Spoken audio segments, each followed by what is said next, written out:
Si tu penses que pour réussir, il faut travailler plus, eh bien je pense qu'il y a une autre solution. La plupart des entrepreneurs échangent leur temps contre de l'argent, s'épuisent et restent bloqués au même niveau. Pendant ce temps, une minorité construit de la richesse, gagne en liberté et semble prendre des bonnes décisions sans stress. Quelle est la différence ? Eh bien, ces deux personnes ne jouent pas le même jeu.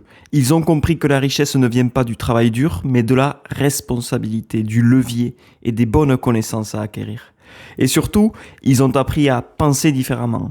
Et dans cet épisode, tu vas découvrir les principes d'un homme qui a investi dans des entreprises comme Twitter et Uber et qui a littéralement décodé le système. Comment devenir riche sans sacrifier sa vie.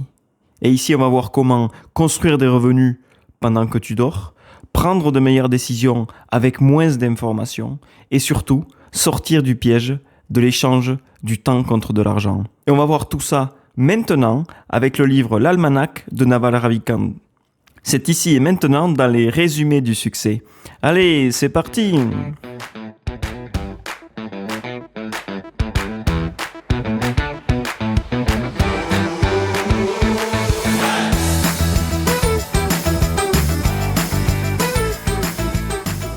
Bonjour à toutes et à tous et bienvenue une semaine de plus dans les résumés du succès, le podcast dans lequel chaque semaine, je t'apporte un livre avec des idées, avec des principes, avec des conseils qui peuvent t'aider à t'améliorer dans ta vie familiale, professionnelle et même pour améliorer ton salaire. Et dans beaucoup de domaines qui peuvent te faire un pas en avant. Parce que oui, faire des pas en avant, c'est la clé de tout avancement, comme je le dis d'habitude. Et surtout, ne pas reculer. Ça, c'est la clé. Dans ce podcast, je peux te proposer des idées. Et les livres peuvent te proposer beaucoup d'idées aussi. Et ici, je te les transmets. Mais c'est à toi de les mettre en pratique. Et je te rassure, personne ne le fera à ta place. C'est à toi de mettre en pratique tout ce que l'on voit ici. Alors, je ne sais pas si tu as remarqué, mais je viens de changer un peu les formats de ce podcast. Je vois que beaucoup d'entre vous ne restent pas jusqu'à la fin des résumés, alors je vous propose maintenant les résumés en 2 parties, puis le résumé en complet, c'est-à-dire que tu auras 3 vidéos par semaine, plus 7 shorts que je sors un chaque jour. Comme ça, tu les écoutes tous les jours, et aussi 3 fois par semaine, tu as une vidéo longue. J'espère que le résumé d'aujourd'hui va t'apporter encore plus de valeur et si les résumés que je te propose ici t'intéressent, je t'invite à laisser un j'aime, à t'abonner et cela va me booster encore plus à continuer à t'apporter les meilleurs résumés. Ça fait déjà 1 an que je t'apporte les résumés des meilleurs livres du marché et aujourd'hui, le livre que nous allons voir est une compilation de sagesse, de richesse. Publié récemment en 2022 dans sa version française, il s'intitule L'Almanach de Naval Ravikant. Et d'ailleurs, parlons un peu du protagoniste qui n'est pas l'auteur de ce livre, puisque l'auteur c'est Erik Jørgensen, qui met par écrit donc les connaissances de Naval Ravikant. Et Naval Ravikant, c'est qui ? Eh bien, c'est un monsieur qui a gagné beaucoup d'argent, mais d'une manière très particulière. C'est une véritable légende de la Silicon Valley et une icône mondiale de la culture des startups. Il a cofondé AngelList, qui est une startup. Il a été aussi un des premiers investisseurs dans des succès comme Uber, Twitter, actuellement X. C'est quelqu'un qui a commencé sans rien, qui a débuté de zéro, un peu comme nous, immigré indien. Lui, il est arrivé jeune aux États-Unis et il a gravi tous les échelons par lui-même tout seul. Il s'est construit sa richesse tout seul. Et ça, c'est impressionnant. Eh bien, cet ouvrage qu'on va voir aujourd'hui, c'est une synthèse de ce qu'il a appris au cours des 10 dernières années à travers ses tweets qu'il a postés ou encore ses podcasts qu'il a effectués ou ses différentes interviews. Et Erik Jørgensen, qui est celui qui a écrit le livre, a condensé donc la philosophie de Naval pour nous aider à devenir riche et heureux, car pour lui, gagner de l'argent, c'est une compétence qui est accessible et qui s'acquiert. Il n'a rien inventé, Il a simplement organisé les paroles de Naval Ravikant dans un format que nous pouvons absorber et appliquer. Et ce livre, Eh bien, il arrive dans une époque où les entrepreneurs se sentent de plus en plus épuisés, fatigués. Ils sentent qu'ils n'avancent pas. Et Naval, lui, il va apporter sa touche différente. Il va nous donner les clés pour savoir comment construire la richesse et trouver le bonheur sans sacrifier son âme sur le chemin, comme on pourrait le dire. Puisque c'est vrai, il ne faut pas se sacrifier totalement, il faut essayer de résister et tenir sur le long terme. Et tout comme l'idée du livre qu'on a vu récemment, L'effet cumulé, Naval il se base sur le principe des intérêts composés. Parce que pour lui, les intérêts composés, c'est la clé de tout. Dans la vie, tout ce que l'on fait tous les jours, toutes les petites actions quotidiennes, qu'il s'agisse d'économie d'argent, de relations avec les autres, ou encore de connaissances que l'on apprend, tout ça, ça provient de l'intérêt composé. De l'effet cumulé, disons. Tu dois choisir alors des actions positives, selon Naval, jouer sur le long terme avec des partenaires de confiance et y investir suffisamment de temps pour que ces efforts génèrent de vrais résultats extraordinaires. Voilà un peu le résumé du livre. Si tu veux, tu peux t'arrêter là. Non, mais je t'invite à continuer. On va voir maintenant que ce monsieur, Naval Ravikant, il a commencé à partager ses idées sur la richesse, sur le bonheur, et qu'il a commencé à le faire sur Twitter. Il n'imaginait probablement pas qu'il changerait la façon dont toute une génération d'entrepreneurs voit le monde. Ces petites actions quotidiennes de poster sur Twitter ont généré de gros résultats. Et Naval Ravikant, lui, c'est pas un gourou de la Silicon Valley, des startups, c'est un fondateur d'entreprise qui construit des sociétés depuis bien avant que le terme des startups existe. Il a cofondé la startup Epinions et d'autres sociétés. Mais ce qui rend Naval Ravikant unique, ce ne sont pas ses succès entrepreneuriaux, mais c'est sa façon radicale de penser ce qui compte vraiment. Pendant des années, Naval, il a partagé des réflexions profondes, donc dans des podcasts, interviews, comme on l'a vu tout à l'heure, mais ses idées ont réellement impacté beaucoup de gens. Et maintenant, on va rentrer un peu plus dans le détail du livre. Selon Naval, il y a un paradigme présent dans la mentalité de tous, et c'est que bien souvent, on pense qu'il faut travailler plus pour avoir plus d'argent. Mais en réalité, on peut créer des systèmes qui nous permettent d'éviter de travailler 50 à 100 heures par semaine. Allez, je t'amène avec moi et on va explorer le cerveau de quelqu'un qui a déchiffré le code de comment vivre une vie prospère et en paix. On va parler ici des principes appliqués par des entrepreneurs qui sont devenus architectes de leur propre vie. Et selon Naval, vous ne deviendrez jamais riche en louant votre temps contre de l'argent. Car vos revenus seront toujours limités par votre propre présence physique. Et pour devenir l'architecte de notre propre vie, il faut que l'on passe d'une mentalité de salarié à une mentalité de propriétaire détenant des parts d'entreprise ou un produit spécifique que l'on pourrait vendre. Ce qui est intéressant, c'est que ces connaissances sont énormes. Et tout ça est condensé ici. Alors le livre est divisé en deux parties. La première partie porte sur la richesse et la seconde sur le bonheur. Et entre ces parties, on parlera également de la philosophie de Naval, qui est celle que nous devons adopter selon lui. Nous allons aussi parler de 3 leviers puissants, de méthodes pour attirer la richesse et de framework de la réussite. Et on va voir beaucoup de choses, mais à la fin, je te donnerai des conseils clés et des étapes à mettre en pratique. Alors je t'invite à rester jusqu'à la fin, parce que je sais que la plupart d'entre vous ne restent pas, mais je pense que les plans d'action que je vous propose à chaque fois peuvent être intéressants à appliquer et pour obtenir surtout des résultats. Commençons par la philosophie fondamentale de Naval Ravikant. Avant de parler de tactique, nous devons comprendre que Naval ne pense pas comme la majorité des gens. Sa première grande révélation du livre, c'est que nous sommes programmés pour être misérables d'un point de vue évolutif, c'est-à-dire que naturellement, on est négatif, on n'est pas positif. On est des machines à survie, on cherche à survivre tout le temps. Et notre cerveau est conçu pour être constamment insatisfait. On cherche toujours la prochaine opportunité, la prochaine menace qui peut arriver. Il nous dit que le bonheur, c'est l'état où rien nous manque. Et Naval, il nous parle de la problématique d'être salarié.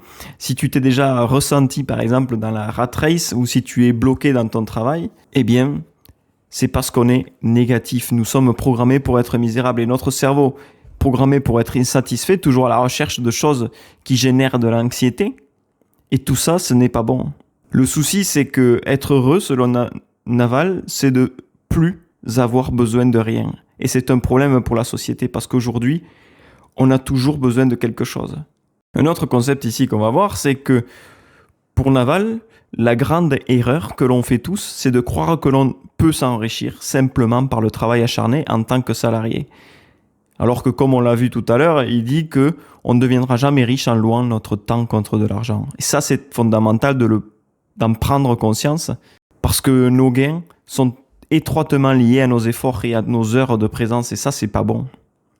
Et dans ce système, employé et employeur, l'employeur, il nous verse le minimum nécessaire pour que nous fassions notre travail.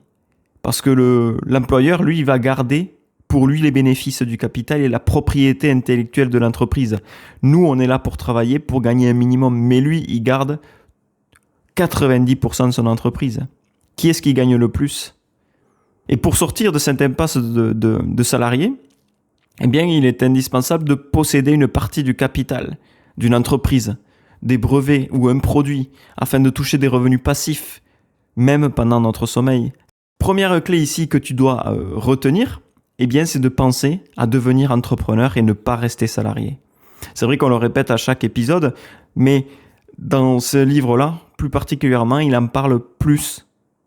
Il approfondit davantage sur le sujet. Donc, quand on comprend que l'on doit travailler pour un résultat et non pas pour notre temps, alors on peut tout reprogrammer, tout hacker. Et là, en tant que salarié, on a déjà un problème. Et même en tant qu'entrepreneur aussi. Comme on l'a dit tout à l'heure, notre cerveau est programmé pour le toujours plus, pour toujours rechercher davantage. En plus d'échanger notre temps contre de l'argent, on pense souvent que l'on serait heureux si l'on avait X ou Y. Alors que, quand on aura ce X, ce fameux X qu'on attend, on pensera à Y, c'est-à-dire à autre chose, un autre but à atteindre. Par exemple, je veux 10 000 euros par mois. Et quand on arrive à 10 000, on veut 20 000, parce qu'on en veut toujours plus. Et ça, c'est un problème. Et c'est une réflexion profonde qui touche au cœur de la psychologie humaine, et ce que les sociologues appellent le tapis roulant hédonique. En quelque sorte, ça veut dire qu'on ne s'arrête jamais. On travaille, on adapte notre niveau, on travaille, on augmente notre niveau. Et ça, ce n'est pas bon, parce que c'est une roue infinie. Et oui, comme nous le disions juste à l'instant, nous vivons souvent notre vie au futur. C'est-à-dire qu'on est convaincu que le bonheur est une destination située juste après la prochaine étape. C'est ce que l'on pourrait appeler l'illusion du bonheur. Quand j'aurai ce diplôme, quand j'aurai cette voiture, quand j'aurai ce salaire, quand j'aurai cette maison, alors je serai heureux. Mais le problème, c'est que ce que l'on veut, ce X que l'on cherche, n'est pas une ligne d'arrivée. Pour nous, c'est un horizon qui recule au fur et à mesure qu'on avance. Et dès que l'objectif est atteint, notre cerveau s'y habitue, il s'adapte et crée instantanément un nouveau besoin qui arrive, c'est-à-dire le fameux Y que l'on recherche. Quand on veut 10 000 et quand on y arrive, on veut 20 000 et quand on y arrive, on veut 30 000. Et pourquoi ? Parce que ce que l'on désire ne cherche pas la satisfaction, on cherche la comparaison. Et ça, c'est encore pire. Le désir que nous avons tous n'est pas simplement orienté vers la satisfaction d'un besoin, mais vers une position relative par rapport à quelqu'un d'autre. C'est une comparaison aux autres. Et ce qui compte, ce n'est pas seulement ce que l'on a acquis, mais comment cela se situe par rapport aux autres. On se compare toujours aux autres et c'est le vrai problème. Une fois un objectif atteint, il cesse rapidement de procurer du plaisir. Et ça, c'est un phénomène d'adaptation. Ce qui était exceptionnel, par exemple, acheter une voiture de luxe, au bout d'1 an, 2 ans, ça devient normal. Et alors on recherche une autre voiture plus haut de gamme, qui va procurer encore une forte excitation, mais au bout de quelques mois après, ça devient encore à nouveau banal, quelque chose de normal, presque une évidence d'avoir cette voiture de luxe, alors que tout cet effort que l'on a mis à l'acquérir, on l'oublie. Et cette adaptation, elle s'ajoute à la comparaison sociale. Nous évaluons inconsciemment notre réussite en fonction de celle des autres. Et ça encore, ce n'est pas bon. Alors, qu'est-ce qui se passe dans notre cerveau ?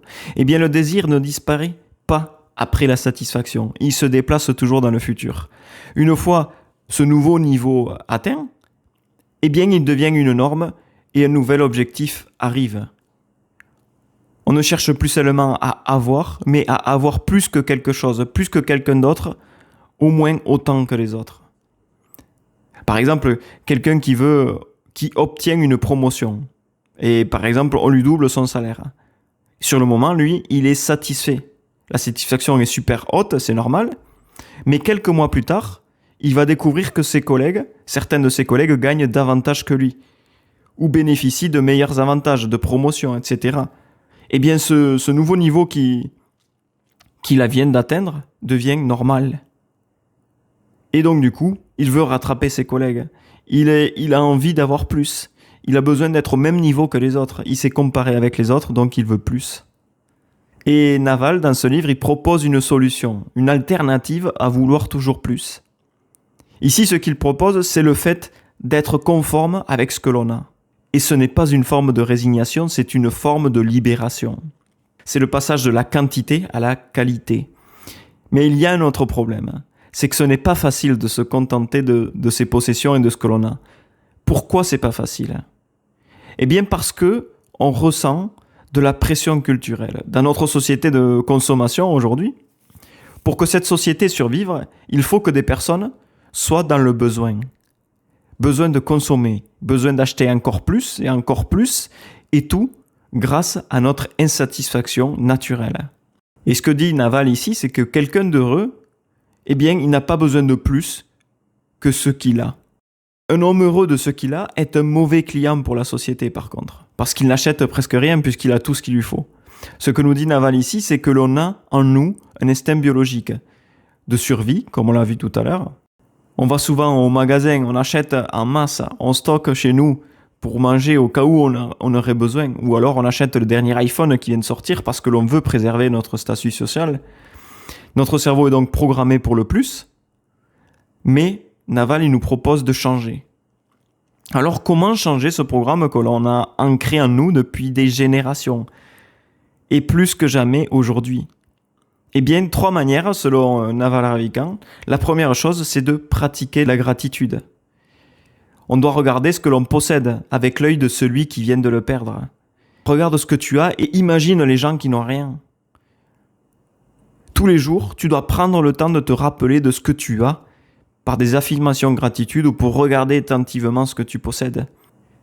Par exemple, tu pourrais dire que tu remercies la vie pour cette maison que tu possèdes, pour cette voiture, pour ce confort de vie. Tu peux adapter à ce que tu as. Par exemple, je possède une vie de rêve, même si je ne suis pas riche, même si je ne vis pas dans le luxe, j'ai tout ce qu'il me faut et c'est suffisant, je suis heureux avec ce que j'ai.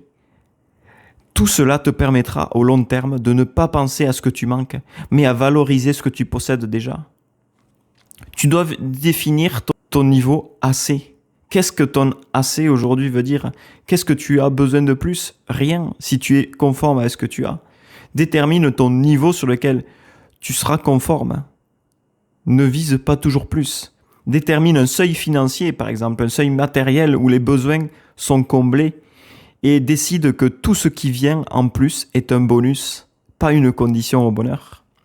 Et d'ailleurs, je t'invite à le faire et à te demander qu'est-ce que tu as besoin. Quel est ton seuil pour être heureux ? En termes d'argent, de possession, de situation géographique, tout. Prends ton temps pour écrire tout ça à l'écrit. Et réalise ce que tu as et ce que tu veux et vois ce qui te manque pour y arriver. Et je pense que cela va être intéressant pour toi. Parce qu'on a besoin de vivre au présent. Parce que si le bonheur est toujours dans le prochain achat, il n'est jamais dans l'instant présent. Et ça, ce n'est pas bon. Donc on doit remettre le bonheur à aujourd'hui. Et Naval, il nous propose par exemple la méditation. Se sentir aussi présent durant toutes les petites activités que l'on fait dans notre quotidien pour être heureux de ce que l'on a dans le moment présent. Parce que si on n'est pas concentré sur l'instant présent, sur l'action que l'on fait, eh bien j'ai envie de te dire que le bonheur n'est pas dans le futur, il n'est pas dans le passé, il est maintenant dans ce que tu décides de faire, penser maintenant. Au moment où j'ai écrit ce script, eh bien, je rentrais chez moi. Après un long voyage pour aller travailler, eh bien, j'étais heureux d'écrire. Pour vous, parce que c'était un script que je prépare pour vous, et également heureux de rentrer chez moi, retrouver ma femme qui m'attendait. C'est ça le bonheur dans le moment présent, c'est se rendre compte de ce que l'on a, de ce que l'on fait, et que le bonheur finalement c'est dans notre tête, c'est nous qui décidons ce qu'est le bonheur pour nous. Quand tu penses au bonheur maintenant, pour toi, c'est quoi ton bonheur? Prends du temps pour réfléchir là-dessus. Pour moi, c'est d'être libre, de faire le choix que je veux pour ma vie sans dépendre des autres. Et d'accepter que ce que j'ai n'est pas le rêve, mais c'est suffisant pour vivre. On doit arrêter d'être dans l'attente de quelque chose qui arrivera un jour peut-être et reprendre le pouvoir sur notre temps, sur notre énergie et sur le moment présent. Et en acceptant que ce que nous avons aujourd'hui est suffisant, et en acceptant la situation actuelle, nous transformons notre existence. Parce qu'on ne court plus après la vie, nous la vivons pleinement. Et c'est pas ça le but de la vie? Et si on avait besoin seulement de ce que l'on a aujourd'hui et être conforme avec ce que l'on a? On pourrait alors arrêter d'être dans l'attente de toujours plus. Donc Naval, il nous invite à essayer de trouver cette paix intérieure. Et une fois qu'on l'a trouvée, eh bien tu peux, à ce moment-là, commencer à rechercher plus si tu veux. C'est un bonus. Naval a eu beaucoup de malchance dans sa vie, beaucoup d'échecs, comme tout le monde d'ailleurs. Et Naval, pour gérer toutes ces difficultés, eh bien, il utilise le bouddhisme, la méditation et l'acceptation, et être présent. Maintenant, il refuse également tout ce qui ne peut pas être vérifié. Dans la philosophie de Naval, la quête du bonheur et de la richesse est renversée par rapport à la pensée classique que tout le monde a. Et dans sa philosophie, il nous remonte 3 piliers à prendre en compte. Naval a perdu des fortunes, il a été escroqué par des associés, il a vu des entreprises s'effondrer, mais il voit cela comme une leçon que personne ne peut acheter. Donc il pratique le bouddhisme rationnel. Il garde les outils utiles, les méditations, les acceptations, la présence, mais rejette ce qu'il ne peut pas vérifier. Donc il utilise un outil puissant, ce sont les 3 options universelles qu'il propose dans le livre, pour gérer n'importe quelle situation. Et dans chaque situation qui apparaît, nous devons utiliser ces 3 options. La première, c'est la changer. La deuxième, c'est l'accepter, la situation. La troisième, c'est partir. Et par contre, ce qu'on ne peut pas faire, c'est la 4e option. C'est de rester à notre place sans rien faire. On ne peut pas rester sans rien faire. Et ce que nous dit Naval, c'est qu'on doit changer. On croit souvent que nous sommes fixes et que le monde est malléable, que tout ce qui est autour de nous peut être changé. Alors qu'en fait, c'est l'inverse. Le monde est fixe et nous, on est malléable. On peut changer. On n'est pas figé. Il est plus efficace de changer notre perspective et nos compétences que d'essayer de forcer de changer tout ce qui nous entoure. Et si on n'a pas cette philosophie, eh bien tout ce que l'on va faire ne fonctionnera pas. On va gaspiller souvent notre énergie à essayer de plier la réalité à nos désirs, alors que le véritable levier de transformation se situe en nous-mêmes. C'est nous qui devons changer, pas tout ce qui tourne autour de nous. Nous avons tendance à considérer notre identité, nos réactions et nos limites comme des données qui ne peuvent pas changer. Et pourtant, on peut changer. Nous sommes en grande partie une collection d'habitudes quotidiennes, de petits pas que l'on fait tous les jours sans nous en rendre compte, et de conditionnements de paradigmes que nous avons acquis de notre enfance pour satisfaire notre nous-mêmes et répondre à des peurs que l'on a. Et puisque nos schémas que nous avons mentaux, ils sont appris, on ne pense pas qu'ils peuvent être changés. Alors que tout peut changer. Parce que Naval, il considère le bonheur et la paix intérieure comme des compétences que l'on développe par l'entraînement et non comme des traits que l'on a acquis dans notre enfance. Donc, ce qu'il faut faire, selon Naval, c'est changer la perspective et devenir lucide. Naval préfère le terme de lucide plutôt que d'intelligent. Être lucide, c'est de voir le monde tel qu'il est, sans le filtre de nos attentes, de ce que l'on et de notre ego et de notre paradigme mental. Pour voir la réalité en face, en fait, il faut parfois abandonner nos croyances. On doit changer notre perspective pour comprendre les conséquences à long terme de nos actes, de nos actions quotidiennes. On doit développer du jugement. On doit développer de la prise de décision parce que c'est bien plus rémunérateur que le simple travail que l'on fait tous les jours. Donc on doit prendre du recul. Parce que si on ne veut pas changer, eh bien, ça va nous générer des problèmes. Parce que c'est dangereux de ne pas vouloir changer. Parce que tu te conditionnes ton bonheur à un résultat, à une validation, à un futur que tu veux avoir. Je serai heureux quand mon business marchera. Le résultat, c'est qu'on va stresser pendant des mois. On va ignorer ce qui se passe maintenant et on va vivre dans le manque, toujours dans le manque. Même si ça marche, tu déplaceras toujours le problème. Et pour Naval, c'est la mauvaise posture. Il ne faut pas refuser la réalité. Il ne faut pas rester sur ses positions. Il ne faut pas rester à réfléchir. Il faut passer à l'action et changer. Alors commence à penser que c'est toi qui dois changer et pas le monde qui t'entoure. Lorsqu'on commence à ne plus être esclave de nos besoins biologiques, eh bien, on peut changer notre nature. Dans une économie moderne où le levier est immense, où le discernement est une capacité qui est importante, eh bien, le jugement que l'on a est beaucoup plus important que tout ça. Et on doit cesser aussi de lutter contre ce qu'on ne peut pas changer. On doit se libérer de tout ce qui nous entoure. On doit se détacher. Naval explique que les années où il a gagné le plus d'argent sont celles où il a le moins travaillé. Car il traitait ses entreprises comme un jeu. Ce n'était pas du travail pour lui. Il s'est détaché, ce qui lui a permis de gagner sans peur et de perdre sans se ruiner, avec une paix intérieure énorme. Puisqu'il s'est détaché des problèmes, il s'est détaché du vouloir plus. Et dans une économie moderne saturée de leviers, il est crucial de choisir la bonne direction avant de commencer à marcher, car le bonheur est une compétence que l'on développe par l'habitude. Et je vais m'arrêter là pour la partie qui porte sur le bonheur, car il y a beaucoup de concepts qu'il faudrait traiter plus amplement. Peut-être que j'y reviendrai prochainement pour détailler un peu plus cette partie-là du livre. Mais Naval nous parle, entre autres, que l'on doit être authentique dans tout ce que l'on fait. Être soi-même pour avoir un point de vue unique. Que l'on doit aussi méditer tous les jours pour retrouver le moment présent afin de profiter de la vie. Entre autres points, il aborde aussi longuement sur la lecture, sur sa façon de lire, sur ce que apporte la lecture dans la vie et apporte aussi le bonheur. Pour lui, c'est avec la lecture que l'on progresse dans la vie. C'est dans la lecture que l'on se forge les connaissances et pas dans les écoles. Alors, je te propose maintenant un petit passage à l'action. Premièrement, ce que tu peux faire aujourd'hui, c'est commencer à faire une introspection de toi.